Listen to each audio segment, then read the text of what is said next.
नमस्कार, मी वर्षा सर्वांचं स्वागत करते। तर इथे तुम्ही पाहू शकता चुलीवरती आपण चहा बनवत आहोत आणि नंतर मस्त अशी मसालेदार चमचमीत खिचडीसुद्धा मी चुलीवर बनवणार आहे। व्हिडिओ नक्कीच शेवटपर्यंत बघा, खूप छान व्हिडिओ आहे।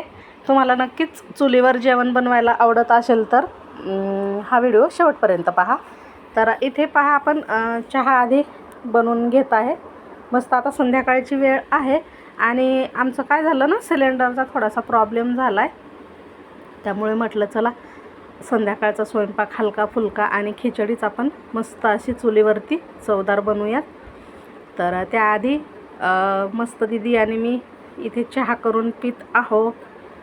आता हा कडक असा मसालेदार चहा उकळून घेतला आहे। यामध्ये मी दूध, पाणी आणि चहापत्ती, साखर टाकून आणली होती, त्यामुळे लगेच उकळायला ठेवला होता चहा।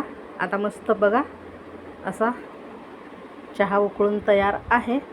तर आता चहा घेऊन आम्ही खिचडीला म्हणजे खिचडी बनवायला सुरुवात केली आहे। तर इथे चुलीवरती आपण पातेल्यात तेल टाकून घ्यायचं आधी। तुम्हाला तूप टाकायचं असेल तर तूपही टाकू शकता, छान लागते। तर तेल गरम होऊ द्यायचं। तेल गरम झालं की आपलं नेहमीसारखीच मी साधीसुधी खिचडी बनवत आहे।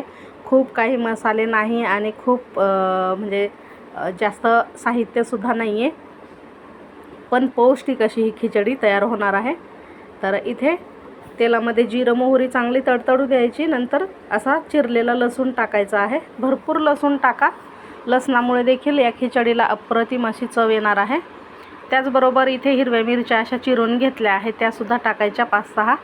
नंतर एक मोठा कांदा असा बारीक चिरून घेतलेला आहे, तो सुद्धा टाकायचा आणि व्यवस्थित या तेलामध्ये परतून घ्यायचं आहे हे सर्व आपल्याला।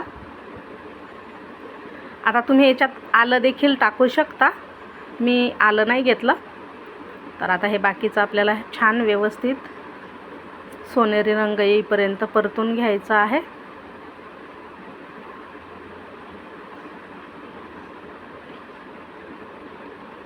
आता आपण यात सुके मसाले देखील टाकणार आहोत। तर सर्वात आधी 1 चम्मच हळद पावडर टाकायची आहे, नंतर लाल मिरची पावडर टाकायची। आपण हिरवी मिरची टाकली आहे, त्या अंदाजे तुम्हाला किती तिखट आवडते त्यानुसार लाल मिरची टाका। 1 चम्मच धनेपूड टाकली आहे आणि आता बारीक चिरलेला टोमॅटोसुद्धा टाकून घेते, म्हणजे या मसाल्यासोबत टोमॅटोसुद्धा मस्त असा परतून होतो। आता हे व्यवस्थित परतून घेतलं की इथे मी थोडासा फ्लावर घेतला आहे आणि एक गाजर असं बारीक तुकडे करून स्वच्छ धुवून घेतलेलं आहे आधीच। आता ते यामध्ये टाकायचं। तुम्ही अजून भाज्या यामध्ये टाकू शकता, म्हणजे अजून पौष्टिक ही खिचडी तयार होते। पालक देखील तुम्ही टाकू शकता। आता हे थोडंसं परतलं आहे, यामध्ये आपण टाकून घेणार आहोत पाणी। तर पाणी आता खिचडी शिजेल इतपत पाणी टाकायचं आहे। आता या पाण्याला उकळी येऊ द्यायची। त्यामध्ये कोथिंबीर आणि हे शेंगदाणे घेतले आहेत मी, शेंगदाणेसुद्धा टाकते। चवीनुसार मीठ देखील टाकून घ्यायचं आणि याला उकळी येऊ द्यायची, नंतरच तांदूळ टाकायचे आहे। कधी पण आपण खिचडी लावतो तेव्हा म्हणजे कुकरमध्ये नाही उकळी काढायची गरज, पण असं पातेल्यात वगैरे करतो तेव्हा पाण्याला उकळी येऊ द्यायची, म्हणजे तांदूळ पटकन शिजतात, फार वेळ लागत नाही। आता तांदूळ आणि मुगाची डाळ इथे धुवून घेते मी। मस्त अशी ही चुलीवरची खिचडी बघा मी बनवत आहे।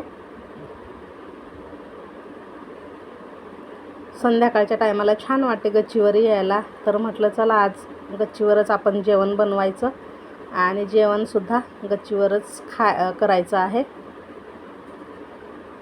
तर 2-3 वेळा पाण्याने हे तांदूळ धुवून घ्यायचे आहे। हा जो नळ बनवलेला आहे बघा आम्ही, तर झाडाला पाणी टाकायला हा तयार करून घेतला आहे, म्हणजे कसं वरती आलं की झाडाला पाणीसुद्धा टाकायला सोपं पडतं। तर असे हे तांदूळ आणि डाळ आपण धुवून घेतली। आता पाण्याला उकळी आली आहे, खळखळून अशी उकळी आली की धुतलेले तांदूळ यामध्ये टाकायचे आणि झाकण ठेवून एक 10 ते 15 मिनटं खिचडी आपण शिजवून घेणार आहोत। छान तांदूळ आणि डाळ मऊ अशी शिजवून घ्यायची आहे। आता तुम्हाला जर खूपच जास्त शिजवायची असेल तर पाणी थोडंसं जास्त टाका, आणि अशी मोकळी मोकळी पाहिजे असेल खिचडी तर पाणी थोडंसं कमी टाका. म्हणजे आपल्या अंदाजे अशा पद्धतीने खिचडी छान अशी शिजवून घ्यायची आहे.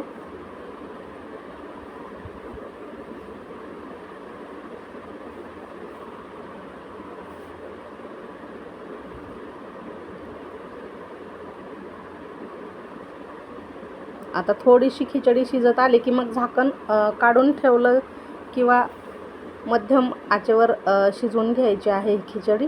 तर इथे तुम्ही पाहू शकता मस्त अशी ही खिचडी तयार झाली आहे. वरून पुन्हा भरपूर कोथिंबीर टाकायचा आणि मस्त पापड, लोणचं किंवा अशीही खूप छान लागते. नक्की करून पहा अशा पद्धतीने, साधी सोपी. आणि कशी झाली मला कमेंट करून सांगा. व्हिडिओ आवडला तर लाईक करा, शेअर करा. भेटू अशाच छानशा नवीन व्हिडिओमध्ये. तर मस्त अशी मोकळी मोकळी सुटी सुटी खिचडी तयार झाली आहे.